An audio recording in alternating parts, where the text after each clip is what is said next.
Let me tell you something that will completely change how you understand what just happened in Venezuela. What Trump did last night was not a successful military operation. It was not a show of strength, and it was not the fulfillment of a campaign promise.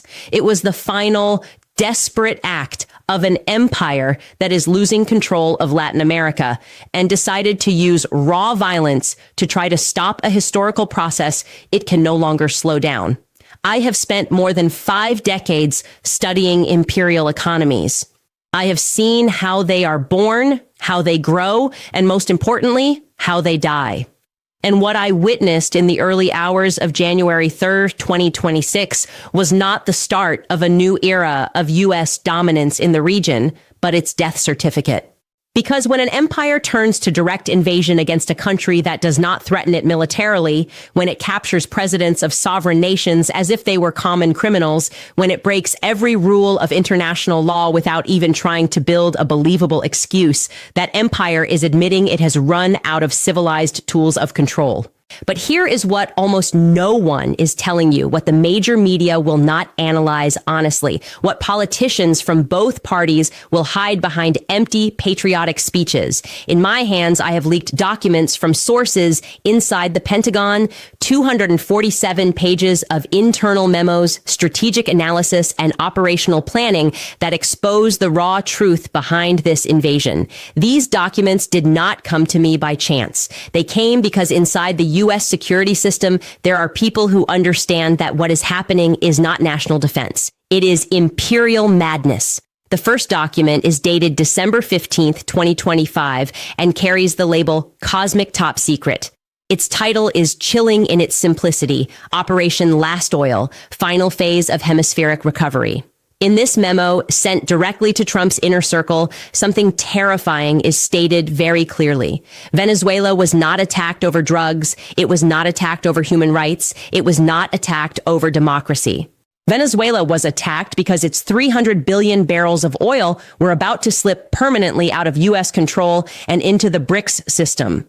The second document is even more revealing. Dated December 28th, it explains what they call the oil red line. In cold technical language, it states that Venezuela had signed agreements with China worth $200 billion over the next 5 years. These deals did not only include selling oil in yuan, but also technology transfer, refinery construction, and most dangerous of all for Washington, full integration of Venezuela's financial system into the BRICS network. The document ends with a sentence that sums up imperial fear perfectly. If we lose Venezuela to the BRICS system, we lose Latin America forever. And then comes the third leak, the one that kept me awake at night. An internal CIA cable dated January 2nd, just hours before the invasion, explaining why they chose January 3rd for the attack. Do you know why? Because it is exactly 36 years after the capture of Manuel Noriega in Panama. It was not an accident. It was carefully planned symbolism. Trump and his inner circle wanted to send a brutal message to every government in Latin America. This is what happens to presidents who challenge our order. Decades may pass, but we always come back to collect. But let me tell you something these documents reveal that goes straight into your everyday life. This operation did not cost the $2.8 billion Trump is publicly claiming. It cost $12.4 billion, $12.4 billion of your tax money, your money that should be fixing roads, funding schools, paying for your children's health care. $12.4 billion taken directly from your pockets to finance the capture of a president who never threatened the United States. And do you know where that $12.4 billion went? To the same places as always. Lockheed Martin received $2.1 billion for emergency logistics services. Raytheon collected $1.8 billion for advanced communication systems. Boeing billed $1.3 billion for specialized military transport, and the list keeps going. While you pay more for gas, more for food, more for everything, the military industrial corporations are opening champagne because an illegal invasion just made them even richer. Now, I want you to understand what is happening on Wall Street right now because it connects directly to what you will feel in your own wallet in the coming weeks. ExxonMobil stock jumped 18% in the first 2 hours after the announcement of Maduro's capture. Chevron rose 15%. ConocoPhillips surged 22%. Why? Because these corporations know exactly what controlling Venezuela's oil reserves means. It means trillions of dollars in profits over the coming decades. Profits that will come straight out of the pockets of consumers around the world. But here comes the bitter irony. While Wall Street celebrates an oil company's plan how to divide Venezuela like a cake, you will pay the price for this so-called victory. Economic analysts I know inside the financial system have confirmed that this operation will push oil prices up between 15 and 22% over the next 6 months. Not because there is real scarcity, but because markets will speculate on regional instability. You will pay more at the gas pump to fund the profits of the same corporations that backed this war. And now we reach the economic core of the whole issue, because this is where my background as a Marxist economist allows me to see what other analysts deliberately hide. This invasion did not happen because Venezuela was strong. It happened because the United States is becoming structurally weaker. When an empire truly dominates, it does not need to invade, it negotiates. When an empire truly controls, it does not arrest presidents, it buys them. Open violence appears only when subtle forms of control have failed. Over the last 2 decades, the United States steadily lost influence in Latin America. Brazil moved closer to China. Argentina diversified its alliances. Mexico began acting with greater independence. Colombia started questioning automatic obedience. Chile, Peru, Ecuador all began looking for alternatives to U.S. dominance. And Venezuela became the clearest symbol of that shift, because it not only moved away from the dollar system, but became a bridge between Latin America and the BRICS bloc.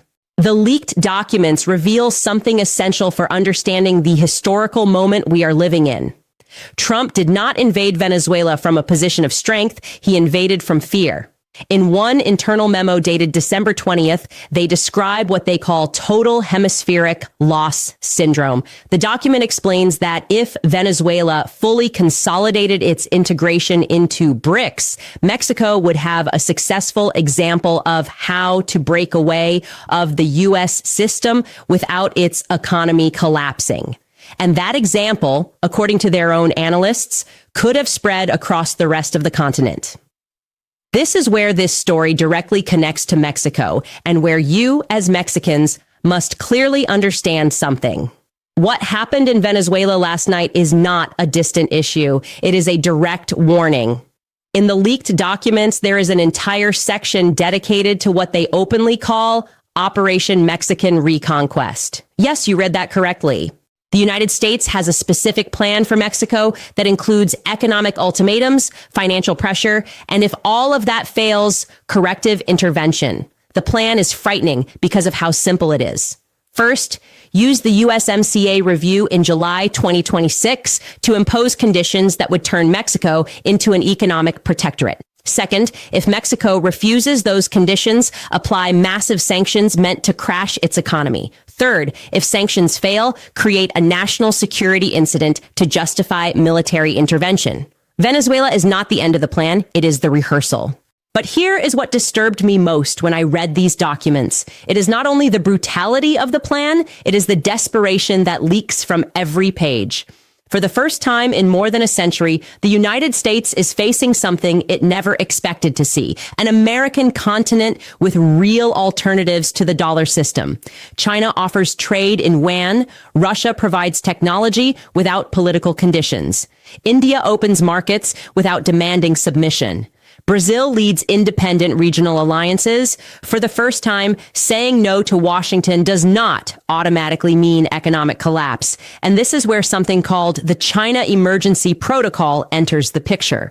Because the invasion of Venezuela did not happen in a geopolitical vacuum. It happened exactly when China was about to announce the South American Development Fund, a $500 billion investment package over 10 years, designed specifically to offer an alternative to U.S. financing in the region.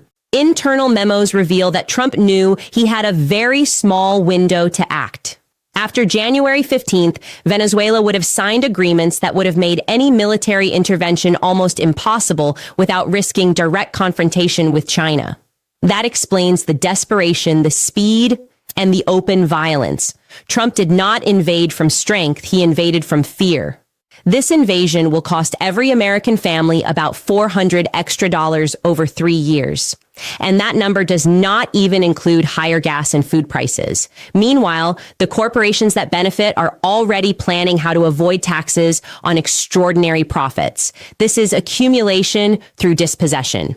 Capitalism, in moments of crisis, relies on direct violence to seize resources controlled by others. Venezuela was not liberated, it was stripped. Its 300 billion barrels of oil were not freed, they were taken. Its sovereignty was erased. Empires do not use direct violence when they are expanding. They use it when they are shrinking. Russia did not invade Afghanistan because it was strong, but because it was losing the Cold War. Trump did not invade Venezuela because he controlled Latin America, but because Latin America was slipping away. The international reaction makes this clear. China announced a $50 billion emergency fund for countries facing foreign aggression. Russia activated its hemispheric protection doctrine and sent naval ships to the Caribbean. Brazil, Mexico, Colombia, and Argentina proposed an independent South American collective defense system, separate from the United States. Instead of intimidating the region, Trump united it against him. Instead of showing power, he showed weakness. Instead of restoring control, he accelerated its loss. When an empire enters decline, it becomes more dangerous. An expanding empire can afford generosity to maintain internal support. A declining empire sacrifices internal consensus to keep external control. Less social investment, more military spending, fewer civil rights, more police state. What is happening in Venezuela is only the first act. Mexico is on the list, then Brazil. If Lula keeps moving closer to BRICS, if Colombia questions subordination, if Argentina leaves the IMF, any country that threatens the U.S. monopoly will face escalating pressure. But there is also a historic opportunity. For the first time, Latin American independence has real alternatives to the Western imperial system.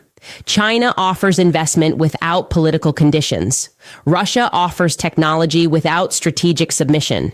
India offers markets without demanding structural reforms. For Mexico, this means that for the first time in more than a century, it has real choices. It can maintain relations with the United States, but no longer as its only survival option. It can negotiate the USMCA from a stronger position because it now has credible alternatives. The documents reveal that this is what truly terrifies Washington. A December 30th analysis describes the nightmare scenario where Mexico successfully diversifies without economic collapse. An autonomous but prosperous Mexico would become a gravitational force for Latin America. And here, I want to connect this to your daily reality as workers, families, and people who experience the economy from the ground level. This is not an abstract power game between nations. It is a struggle over who controls the value of your labor, the price of food, the cost of energy, and the conditions of your work. When the United States controls Venezuelan oil, it can manipulate global prices to discipline economies. When it controls Latin American financial systems, it can use debt crises to impose austerity.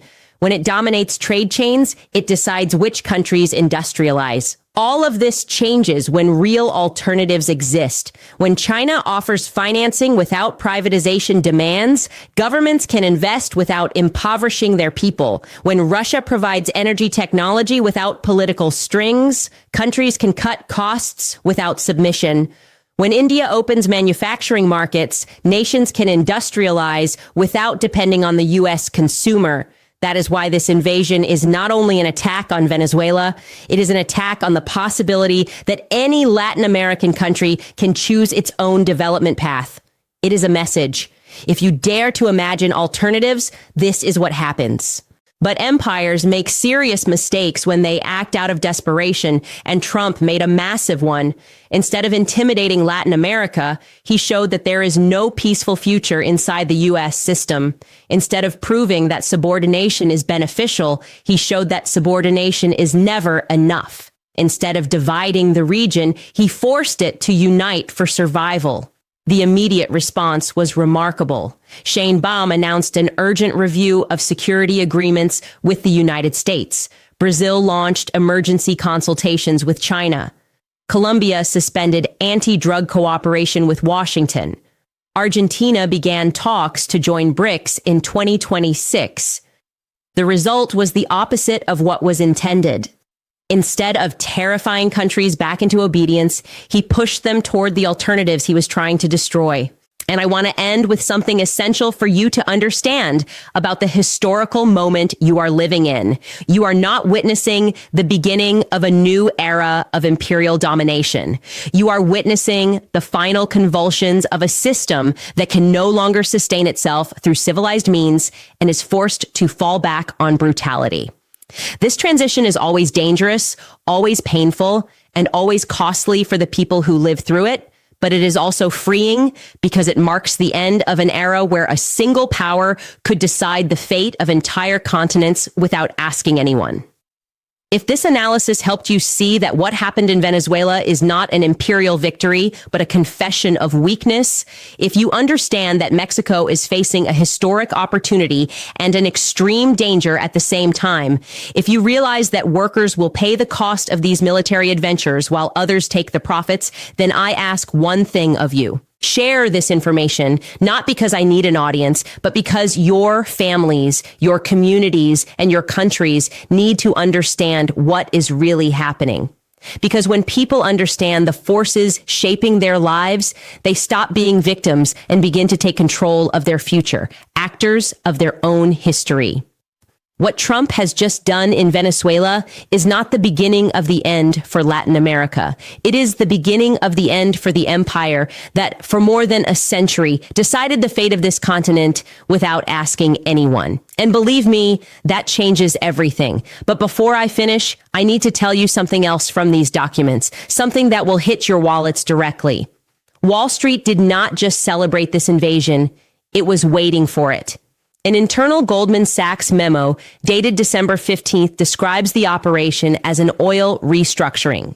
The biggest financial corporations already had contracts prepared to divide Venezuelan assets even before the military attack happened. JP Morgan Chase will manage Venezuela's financial transition. Bank of America will handle the restructuring of foreign debt. Citigroup will oversee the privatization of the energy sector. Everything was planned in advance. Do you know what that means? This invasion was never about drug trafficking or human rights. It was a planned corporate robbery where military force carried out an economic plan designed on Wall Street. One document includes projections about recovering strategic assets across the hemisphere. Control of Venezuelan energy will generate between $8 and $12 trillion over the next 20 years. $12 trillion more than China's GDP, enough to end global poverty several times over. But none of that money will reach ordinary people. Those trillions will go to corporate shareholders who funded this invasion, to offshore accounts, to tax havens, while you pay higher taxes to fund the operations that made this theft possible. Now, let me tell you what is happening in Beijing. China will not accept this aggression without responding. Xi Jinping called an emergency meeting of the Central Committee to decide the final strategic response. That response has three major parts. First, China will activate the Hemispheric Protection Fund with $200 billion for emergency financing. Second, it will open the BRICS Development Bank for Latin America, based in Brasilia, offering interest rates 60% lower than the World Bank, with no Western political conditions. Third, it will speed up Latin America's integration into the yuan payment system, allowing direct trade without dollars by the end of 2026. The core difference is simple. China needs stable partners. The United States needs obedient subordinates. China wins when its partners grow. The United States only wins when its partners stay dependent. You can see this clearly in Africa over the past decades. China builds infrastructure. The United States destroys countries. And here I want to talk about something crucial for you as Mexicans. The leaked documents include a section called the Mexico problem.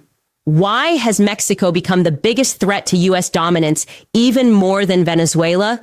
Because Mexico has what Venezuela never had: a domestic market of 130 million people, a developed industrial base, a direct border with the United States, and a government exploring alternatives without fully breaking away.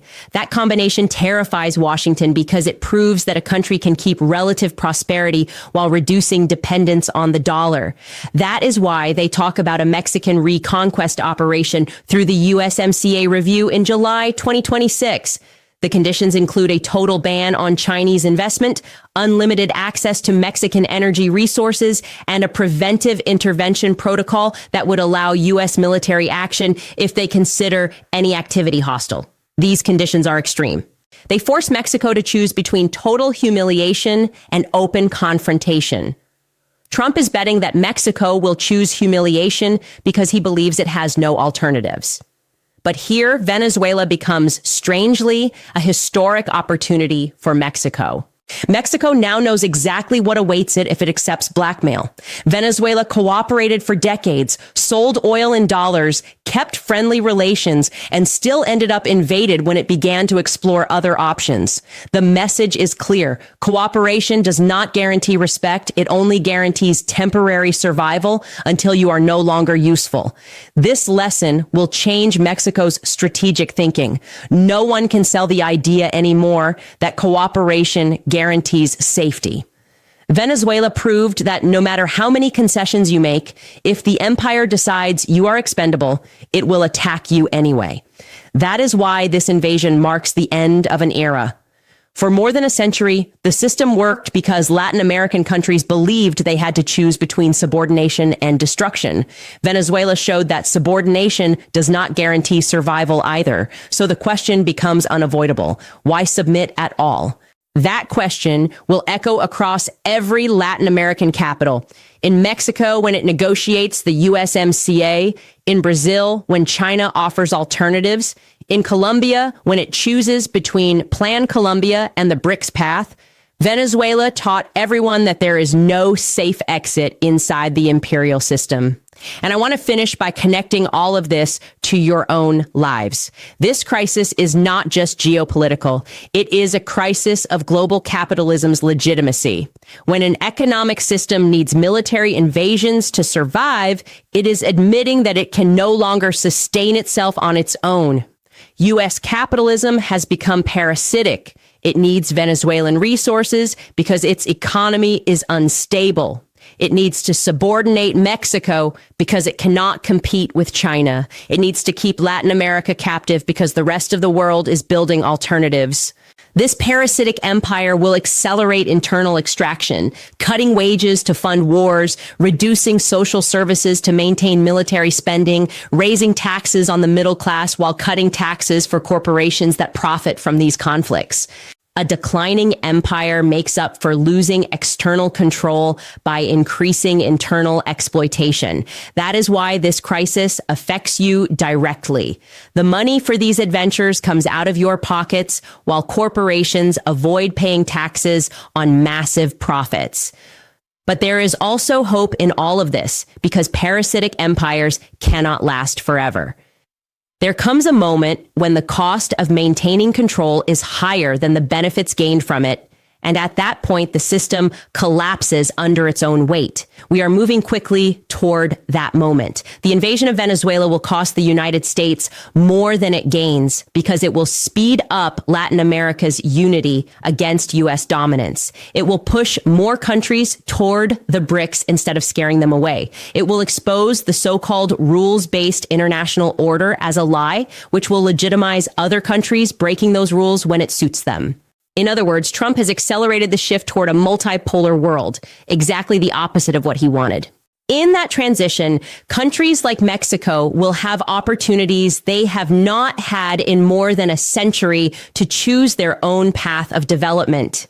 These opportunities will not be easy. They will involve risk, demand political courage, and require clear strategy. But they will be real opportunities, not the illusions the empire sold when it ruled without competition. What happened in Venezuela marks the end of one era and the start of another. We do not know exactly what this new era will look like, but we know it will be different. And for the first time in many generations, that difference could favor ordinary people instead of only elites. If you understood all of this, if you connected the invasion of Venezuela to your own economic reality, if you realized you are living through a historic moment of global change, then you have taken the first step towards something the system always tries to take away: awareness of the forces shaping your life. And when people regain that awareness, empires begin to shake because they realize they can no longer rule as before and still do not know how to rule in any other way. That is exactly the historic moment we are living in now.